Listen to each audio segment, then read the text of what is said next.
3, 2, 1. Back to basic. Assalamualaikum warahmatullahi taala wabarakatuh. Ya teman-teman, ketemu lagi di channel Irawan Code. Kalau di video sebelumnya Anda sudah pernah mempelajari apa itu konsep basis data. Nah, pada video ini Anda akan diajarkan atau kita akan belajar sama-sama nih bagaimana membuat sebuah perancangan basis data menggunakan sebuah aplikasi ya.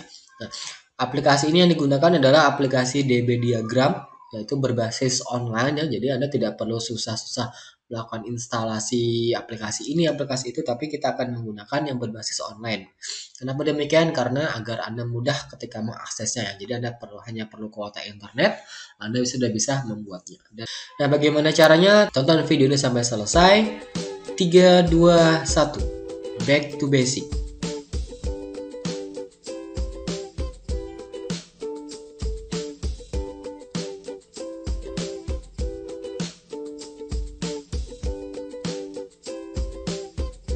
Tiga, dua, satu. Back to basic. Ya teman-teman, kita akan mulai ya. Seperti yang dijelaskan di video di awal tadi, kita akan membuat sebuah desain basis data menggunakan namanya aplikasi DB Diagram ya. Oke. Caranya mudah sekali teman-teman. Silahkan buka browsernya, boleh pakai apapun ya. Mau pakai Mozilla Firefox atau Google Chrome atau Microsoft Edge atau yang lainnya. Saya menggunakan Microsoft Edge ya, jadi tidak ada masalah ya, tidak akan berbeda. Nah, pertama teman-teman nanti masukkan di URL browsernya itu dbdiagram.io. Nah, seperti ini ya. dbdiagram.io. Kalau sudah ditekan enter, nah, nanti teman-teman akan muncul seperti ini ya, halaman depannya. Nah, nanti kita akan mendesain kira-kira seperti ini desainnya. Seperti apa. Oke.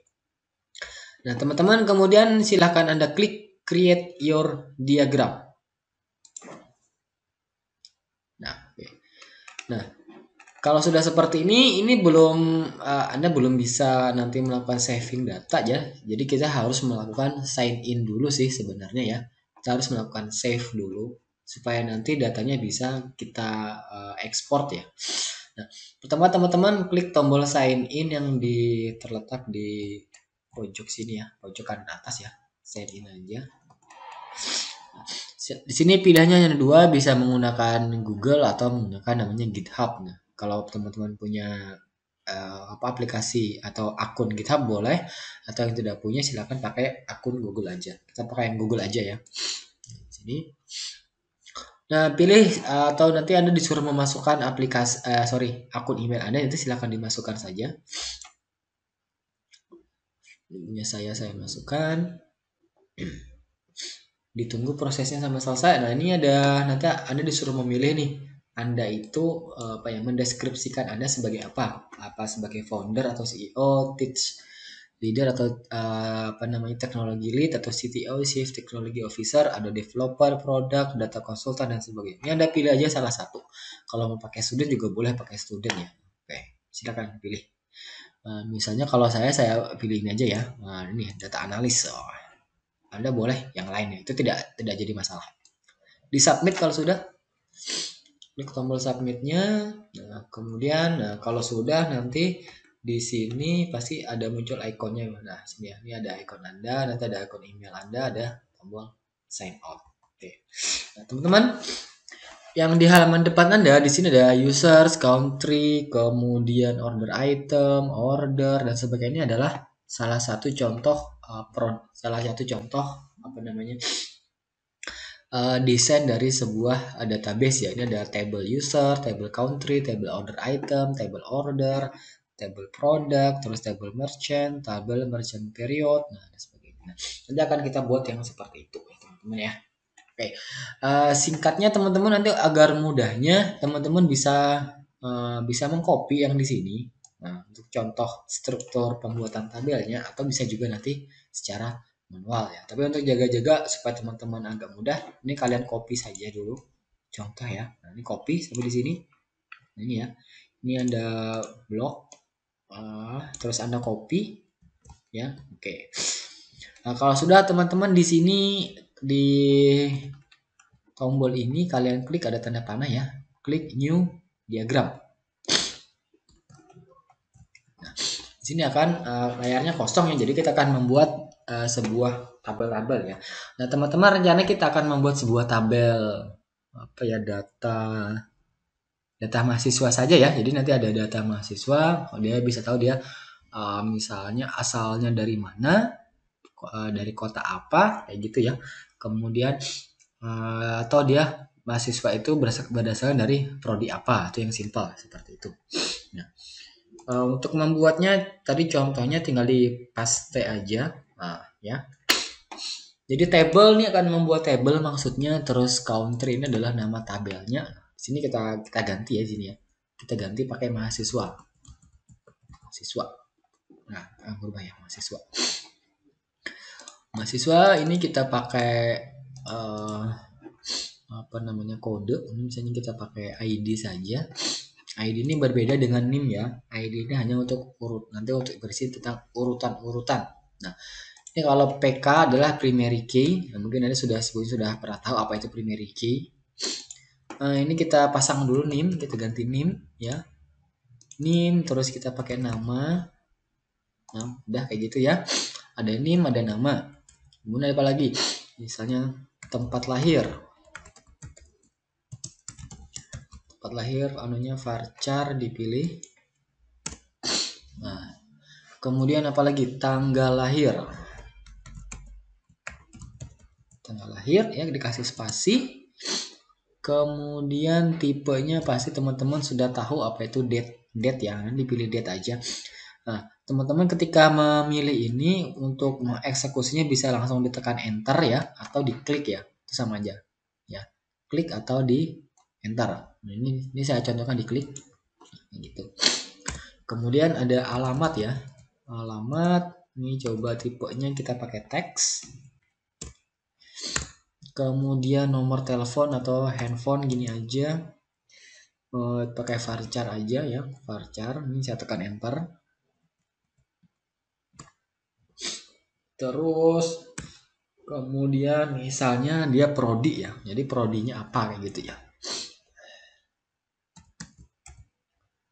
prodi, atau misalnya pakai ID prodi gitu ya, ID prodi. Sorry, ini pakai integer. Nah kayak gini, int ya. Oke, nah untuk yang ini kita sudah bisa atau sudah jadi ya desain tabel mahasiswa kita. Ini yang singkat ya, singkat aja. Misalnya kita tambahin deh satu mahasiswa di ini tahun ini kayak tahun masuk ya, tahun masuknya kapan kayak gitu ya.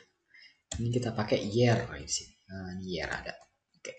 Nah, jadi kita punya struktur tabelnya, kita punya field ID, NIM, nama, tempat lahir, tanggal lahir, alamat, HP, tahun, dan ID prodi. Nah, seperti itu ya. Nah, kemudian di sini ada ID prodi teman-teman ya. Nanti kita akan buat table tersendiri nanti agar bisa dilakukan sinkronisasi atau hubungan relasi antara tabel mahasiswa dan tabel prodi. Nah, berikutnya teman-teman bisa di enter.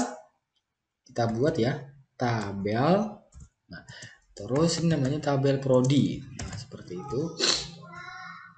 Nah, setelah tabel prodi ya kayak gini, terus kurung kurawal, terus kalian enter aja, nanti akan otomatis terbentuk kurung kurawal tutupnya. Nah, di sini baru kita masukkan fieldnya. Ada ID, ini untuk ID prodi ya. Kita boleh pakai ID prodi juga, nggak masalah. Integer. Terus nama prodinya ya, nama prodi. Misalnya pakai varchar. Terus jurusan misalnya di sini ya. Jurusannya apa? Pakai varchar juga. Nah, kita sudah punya dua tabel di sini ya teman-teman ya. Ini bisa kalian geser-geser ya posisinya ya. Tekanan tanda birunya bisa kalian geser-geser. Kalau mau ganti warna teman-teman bisa diganti warnanya pilihannya. Oh sorry. Oh ini harus yang pro ya. Sepertinya kalau yang gratis ya tidak bisa teman-teman ya. Oke.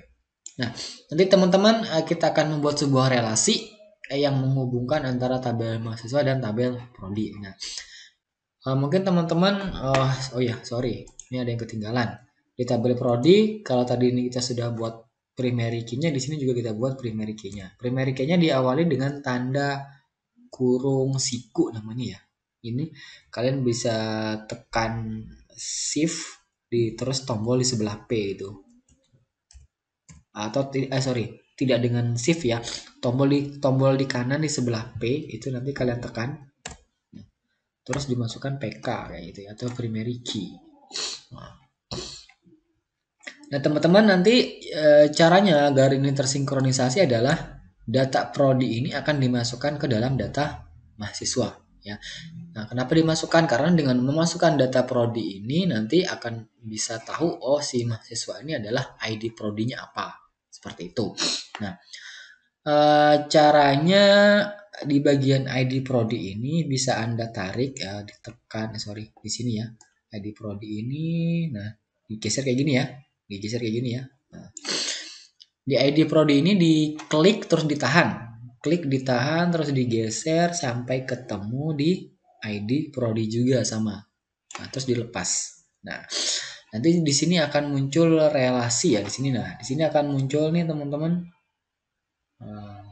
Ini terjadinya adanya relasi dari tabel prodi dengan field ID prodi dengan tabel mahasiswa dengan ID dengan field ID prodi. Nah, satu ke banyak. Nah, kira-kira seperti itu teman-teman. Oh ya, mohon maaf ya ini agak flu sedikit, jadi suaranya agak kurang mengenakan seperti itu. Nah, itu salah satu contoh penggunaan relasi dari sebuah tabel yang satu dengan tabel yang lain ya. Nah, terus gimana kalau ingin menambahkan relasi lain ya? Itu terjadi tentunya dengan kebutuhan ya. Misalnya saya ingin tahu mahasiswa ini asalnya dari mana, gitu ya. Meskipun di sini ada tempat lahir, nah nanti di tempat lahirnya akan kita relasikan dengan tabel yang lain, ya, seperti itu ya. Nah, kita buat dulu tabelnya, kita buat aja tabel, sorry, tabel apa ya, provinsi aja ya, atau tabel kota ya, provinsi aja ya, provinsi. Ini kita kasih juga ID prof misalnya aja integer terus primary key ya di sini ya, kita tambahin primary key PK. Oke. Terus ini ada nama provinsi. Nama underscore prof aja. Varchar. Nah, seperti itu. Nah, Anda sudah punya nih, Anda punya 3 tabel. Nah, ini nanti akan kita sinkronkan ke sini ya. Misalnya asalnya dia dari mana gitu. Tapi ini hanya provinsi aja ya. Nah, caranya sama kayak tadi teman-teman, tinggal Anda tarik ya. Yang di sini atau yang di sini juga sama nih. Nih, kalau tadi saya tariknya dari yang di tabel prodi ke mahasiswa, sekarang kita balik ya. Dari mahasiswa yang ke provinsi. Tempat lahir diklik, ditahan, digeser, nah, sampai ketemu di ID provinsi. Sini ya.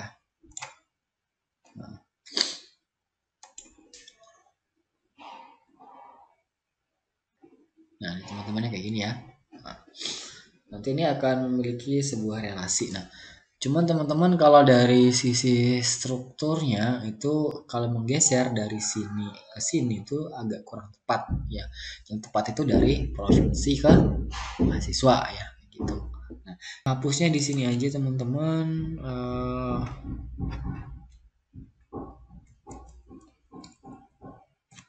Referensinya kita ganti. Nah, kita hapus yang di sini ya, kodenya nih di sini. Ini kode di sini kita hapus tadi. Nah, berikutnya teman-teman klik yang di ID prodi ke tempat lahir.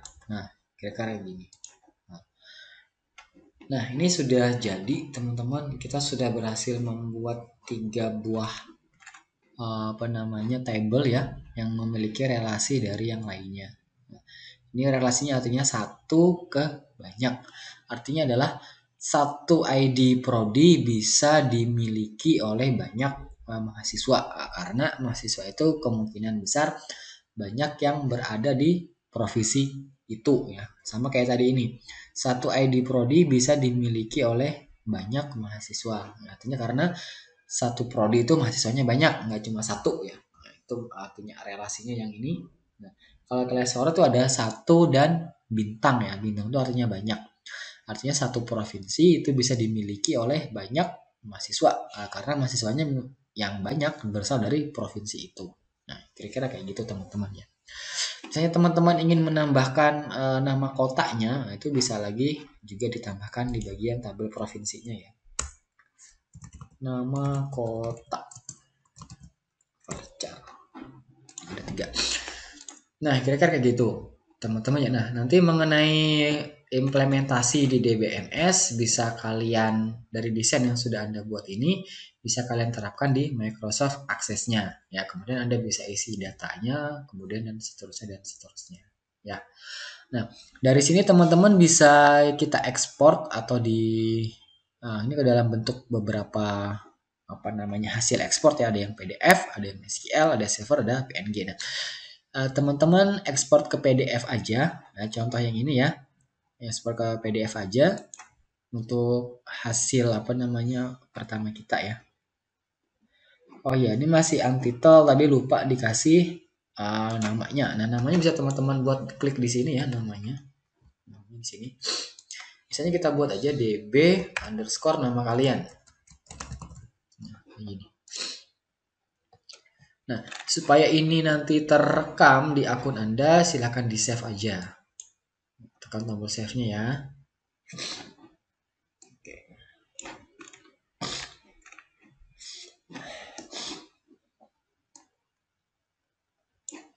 Nah, itu teman-teman. Itu ini adalah contoh bagaimana merelasikan antar tabel. Nah, nanti teman-teman bisa buat juga yang lainnya untuk pembelajaran. Misalnya teman-teman mau merelasikan lagi dengan tabel apa lagi. Nah, kira-kira seperti itu. Nah, teman-teman, demikian tutorial singkat mengenai cara mendesain sebuah database dan tabel dengan menggunakan dbdiagram.io. Nah, semoga ini dapat bermanfaat bagi kalian. Silakan dipelajari lagi. Sampai ketemu lagi di video berikutnya. 3, 2, 1, back to basic. Assalamualaikum warahmatullahi wabarakatuh.